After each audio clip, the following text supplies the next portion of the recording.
All right, y'all, TBD if we will keep them at bay, but we will attempt to not have them going crazy. Anyway, I am known to make mistakes. I am not perfect. I always like to tell people that. So if you find typos, if you find misspellings, if you find whatever it is, I don't do this full time. I do this part time out of a passion for covering the Panthers and giving you all my takes that you may or may not care about. So I always say this because there's numerous times last year that I would put together these clips or clip arts, thumbnails, and I either had the teams wrong, score wrong.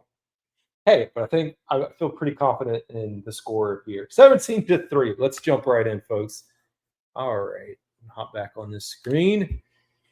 Starters, I think it's important. There were a ton of folks sitting out, 33 in total. So you have 90, technically 91 players on the roster with the international exemption. Probably hard to decipher like who was actually out there. So let's take a look at both sides of the ball. Terrace Marshall Jr., Amir Smith-Marset, Jonathan Mingo, your three starting wide receivers. Traore, Zavala, Mays, Christensen, Lee, your offensive line. Sanders getting the nod at tight end. Plummer and Mike Boone. So that rounded out your starting group on offense. On the defensive side of the ball, Chasen Crumity. I actually haven't seen an update on the status of his injury, so hoping that he's okay. Thurman, Smith, Johnson, Trevin Wallace, Cherilus Jackson, I should say Dane Jackson, Lamar Jackson. I'm just staying away, just keeping all the Jacksons. Richardson and Cook. And now we got to let the dog out. And as I say out, we'll cover this in a second. Dude. Last year, this is my stream on stairs. Away from all the chaos that's down here. All right, we're back out. So did not play. Now I want to point out one correction here in that Eddie Pinheiro. We know Eddie Pinheiro played. I get this list directly from the NFL, NFL.com, and so I think that's a miss by them. I mean, I'm not going to go through the list, but clearly on the offensive side of the ball, your three running backs. I mean, if you throw Brooks, which we know he's going to be out, your first four running backs were out. I didn't expect Xavier to play. Thielen, Johnson, those guys sat. Andy Dalton, defensive side of the ball, a lot of guys sitting out as well. So I don't think I expected a lot. But one thing we are watching, because like when you go back and look here on the offensive side of the ball, you would likely assume that Adam Thielen, Deontay Johnson, Xavier Legette, that group is safe. And I'd throw Jonathan Mingo in there. But when we get towards the end of the roster here, Terrace Marshall Jr., Amir Smith-Marset, David Moore, Tompkins, all those guys, like they are competing for spots. And we saw them in significant playing time yesterday as they are out here battling. And I tweeted out, I think it is a tough thing. Like for me, I'm never going to personally attack any of the players like at all from where I sit because I know it's difficult. But I always like, in my mind, it's hard to imagine what some of these guys are going through when you think about the limited playing time that they're going to get and how one mistake, I mean, it could just be one thing. And I always like to say, I know it's not one thing that would cost them, but things compound and, the coaches are going to have this bias or memory of how you performed when it mattered. And so I just think about the pressure that these guys are under in the preseason trying to perform because they're trying out for the Panthers. They're trying out for 31 other teams in hopes that, hey, they get to make the cut because you're going to have, 1,100-ish guys that are cut in about 2 or 3 weeks. 2 or 3 weeks, rosters down to 53. And I know you got your practice squad, but it's going to be a big change for these guys. So a lot of them trying to make the most of the opportunity that is at hand. Talked about who was out. All right. Stat-wise, on the offensive side of the ball, is there really that much to talk about? I don't think so. Rushing attack, Mike Boone was your leading rusher, 8 carries, 34 yards. Took him a little bit to get along, but, I mean, being technically like the 5th back on the roster right now, I'm impressed. And, I mean, guy that was on the practice squad, bouncing around a little bit. I'd love to see him continue to get those touches, especially, if you look at this offense, thinking about the running game, it's going to be a significant part of what Canales has built out. Jaden Sheridan was your next leading rusher with 4 carries for 12 yards. We did see Mingo in that end around Johnson, which is the running back Johnson, and Jake Plummer. Not great. 62 yards rushing total. Yeah. 17 carries. That was the other thing. And I was listening to WFNZ. I'm always going to plug them, Kyle Bailey, this afternoon. And I'm not as familiar with the folks outside that come on. I'm getting more familiar with the guests and the weekly spots. It was a local reporter, and I apologize for not knowing the name, but he went on there this afternoon. It was great to hear him. Don't know his name, so I apologize. Apparently he comes on every Friday, but I just got to hear it. And he was like, you have Canales saying that we are going to be a run-heavy team and run the ball. But then you look at the statistics, and they didn't check out. And I understand offensive line woes. I understand not having, really top half of your running backs out there, but something to monitor. Again, preseason, I'm not that worried. Passing wise, Plummer, not a great day. I mean, Canales acknowledged that. I don't think I'm going to harp on it too much. It just wasn't good, man. And I went to camp, again, only got to go the one day. The one day that I was there, I felt like he did pretty well. Clips I've seen, felt like he did pretty well. But if he's a guy that's going to be a third string quarterback, that's really what he's competing for. You got to see a little bit more, man. And I will say Canales did him a ton of favors. And he's talked about this. Like, Canales talked about this coming into the game, even post-game. This is all about Plummer getting playing time, getting his tape on film for the other teams. Because there's a chance that after this, once he's cut, he's probably not going to touch the field and actually play for another year, which is a very true point. So I think that's the reason, I think in my mind, why he was out there a little bit longer. I know from the competitive nature of me as a fan, I would have loved to seen Luton get out there a little bit earlier, just because when Luton did get out there, he was 7-9, 38 yards. It was very late in the game. You could just tell. I mean, he came in here on Monday. So you also have the factor of, like, he just got here Monday. Sure, he's familiar with the scheme and the system. He's been with Canales in Seattle. He's bounced around, had some time here with the Panthers.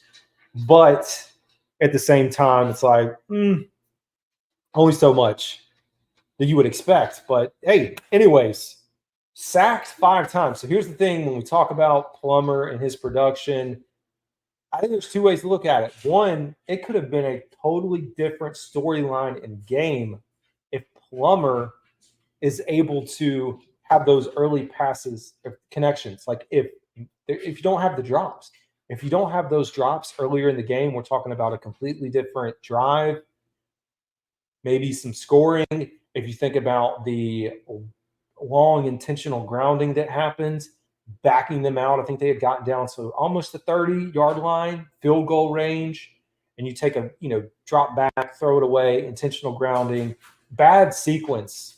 But I think even outside of the bad sequences there, and Steve Smith talked about it on the broadcast, if you listen to it, like, it was just like he's holding on to the ball way too long. Hold on, we're going to let the dog in. Got an uninterrupted broadcast on dogs are husky wild animals. I don't have sponsors for the show, but I got dogs that'll interrupt you. So there you go. But yeah, Jack Plummer holding on to the ball way too long, man. And, like, I think he'll learn, but the clock's got to be there. It's an internal clock. We saw it on numerous occasions that just got to get the ball out. And even if you can't, throw it away. Figure out a way to throw it away.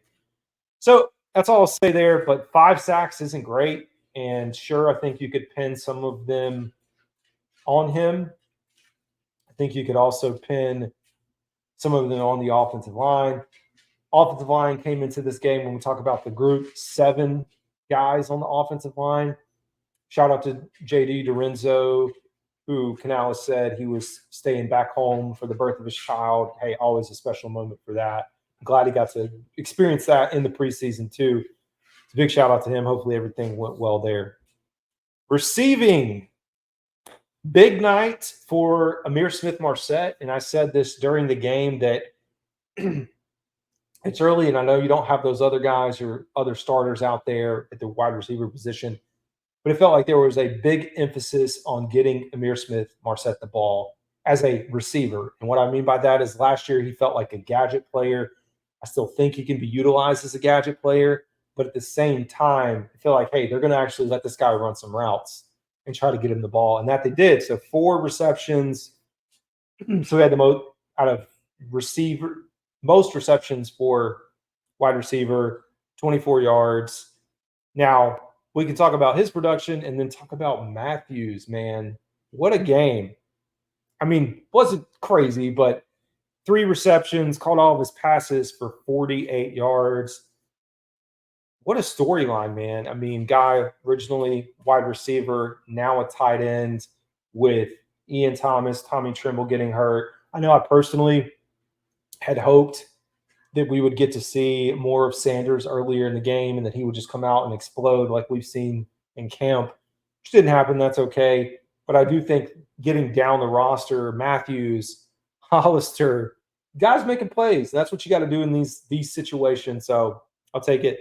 Mike Boone, next on the list. Saw quite a few screen passes. He had 3 for 13 yards. Talked about Hollister and Sheridan.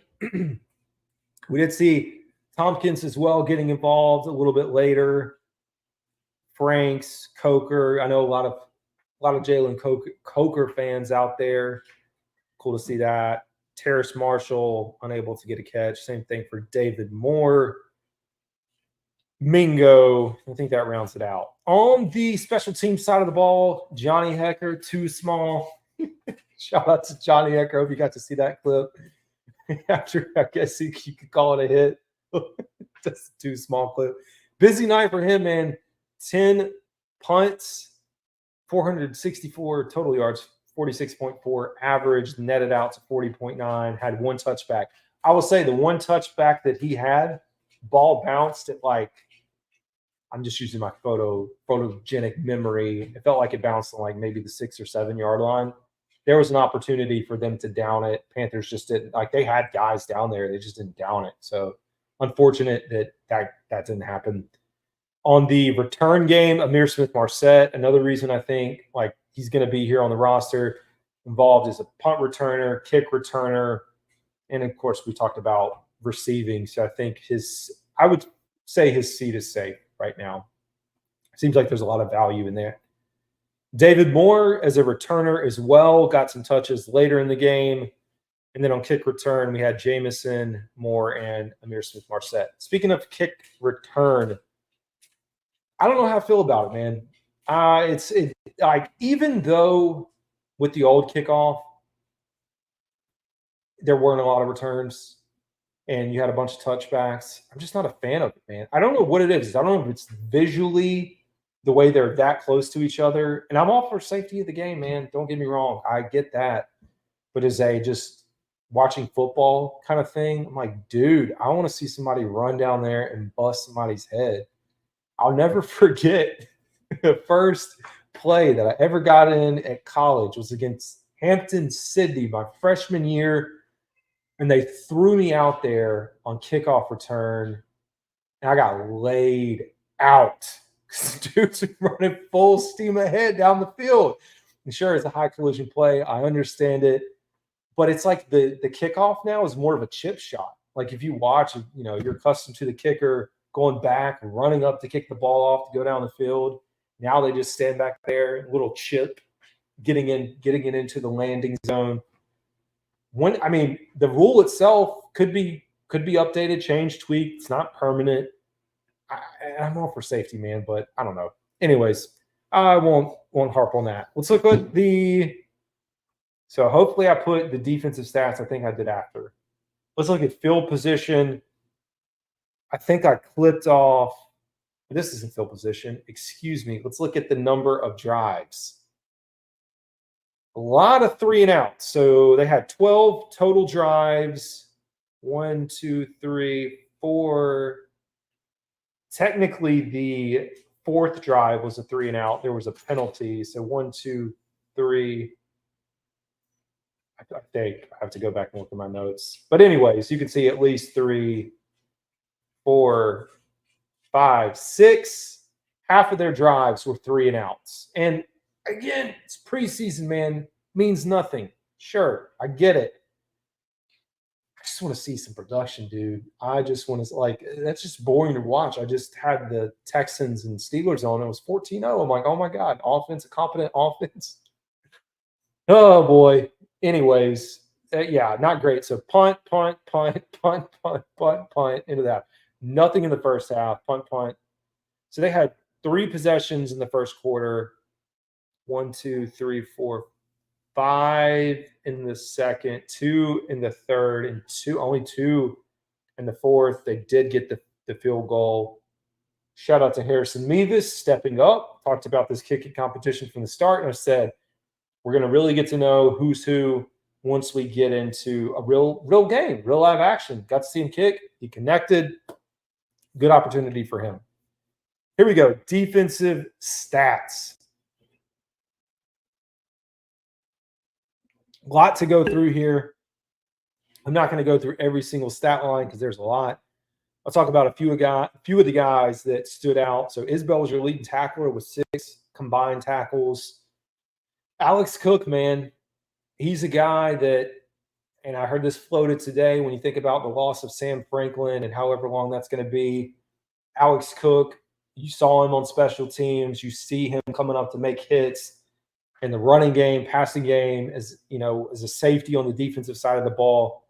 I'm excited about him. He was second with 5 total. Thurman leaving off where he was last year in the interior of that line, and having depth there makes a world of a difference. Jameson, Dane Jackson, got to see him a little bit. Iku Leota, big game for him, man. And yeah, let's not get over our skis and proclaim him as whatever you want to proclaim him as. I know some people are trying to pin him as a woo-woo replacement. No, let's not. And please don't try to pin these guys into something else. I am excited for him. I don't know. Shout out to my man Ricky Bobati. Always follow him. He's been a big fan of his since last year, and I know that because I've closely followed him and Alex and all those guys, or those 2 guys for their show. But I know he's been a big fan since way back when. So I'm excited to see him, but also a question why was he out there so late in the game? I think we saw enough that this guy is going to be a contributor, and let's get him off the field. Same thing with Amir Smith-Marset. These guys playing that late in the game, guys that are probably going to be on your 53-man roster, I don't know. Maybe begs the question is there's a lot of talk about our 53 and how different that's going to look as we sit number 1 in the waiver wire, because when you have 1,100 players that are going to be available, or however many it is, over 1,000, so that's a big pool to pick from. And as they build the tail end of the roster, there's a good chance that the back part of this roster, guys they might be on other teams right now. Speaking of one, Juju Smith-Schuster, no, I'm not advocating for him to come here. Just with New England, significant name that came out as another wide receiver. Although the Panthers seem, if you're a wide receiver and you're available, they're calling you in. It's a big game from him. Trevin Wallace is pretty quiet. Lamar Jackson stepped up in a big way. Jamie Robinson there for a little bit. I can't remember. He had a pretty good hit at one point. I think he was in the nickel position not at safety when he came up there. But let's look at tackles for loss, because Leota did have 2. Smith had 1. McClendon had 1. Where are our sacks? Sorry, I'm looking at it this way. Smith, McClendon had your 2 sacks.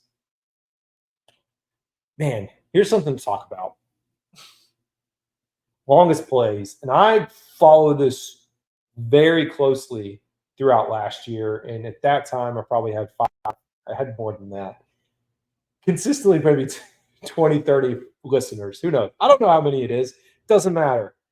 This is something I talked about a lot, where explosive plays. And I always like to compare the other team versus us because we know how difficult it was for the Carolina offense to have explosive plays last year.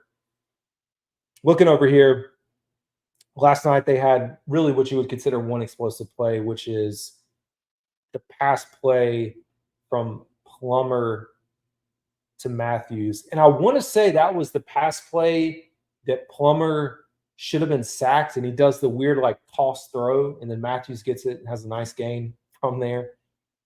Again, preseason, so let's not harp on it too much, but hey, getting into the year, this is something I want to see uptick in explosive plays. We can talk all about deep balls, vertical passing game.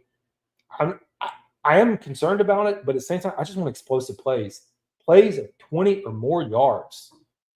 We need those things to open this offense up. You just saw the number of 3 and out. So watch it there. I guess I copied this over. I didn't mean to copy that twice, but whatever. Here's another stat that will drive Panthers fans crazy. Stop me if you haven't heard this before. No lead in the fourth quarter. Oh boy. Talk about that. We could spend all day talking about that. Never led at all last year. Anyways, of course, they didn't lead this game, but really cool to see the breakdown. Largest lead in the first half was 7. In the second half, we know they're around 17-0.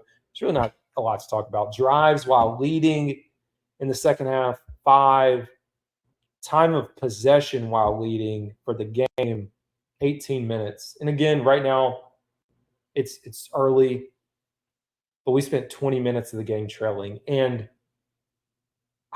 I was going to say it all preseason that this means nothing, but I know I played on a bunch of losing teams, and I understand like year over year, it could be a brand new team, new coach comes in. You need to see the ball. It's like you need to see the ball go through the hoop. Just if you're a basketball player, seeing it go through the hoop, man. If you're a baseball player, it's connecting the bat with the ball. If you're a football player, it's getting a first down. It's getting in the end zone. That's how it is. I can't remember what Mac and Bone called it. The do not enter. They said something funny the other day. It's like I want to see it. So I'm hopeful if we get Luton in here another week. I would expect Luton, if Bryce is sitting, to get more reps. Maybe a few of these other guys getting in the rotation. Another week of the offense. I just want to win. And to be honest, man, the Jets, they laughed. They just made us a laughing stock last year. And they came in for Hard Knocks. We saw all the clips. We don't need to go relive all that. The joint practice, making it look like a cakewalk, and blew us out. And you saw Robert Saleh talking. I can't even remember what he said about winning, but I would love to win a game, home game too. The thing with this is, the Falcons just sold out. I don't know about Tampa. I don't know about New Orleans. It's weird how certain things pop up in my feed. I do follow those teams, but what is your sales pitch to get people into Bank of America and get them excited about Panthers football? Like, what are you going to be selling them on to get out and want to go to a game, or to get me, who lives 3.5 hours away, to want to drive down and pull on this team? Competitive football. So anyways, what else we got? Snap counts, close it out. So we know the offensive line carrying 7, pretty short-handed there, but you had Brady Christensen, Chandler Zavala, and Ricky Lee play the entire game, 100% of the snaps. Plummer, talked about Amir Smith-Marset, played 56%, Mike Boone. Andrew Rain.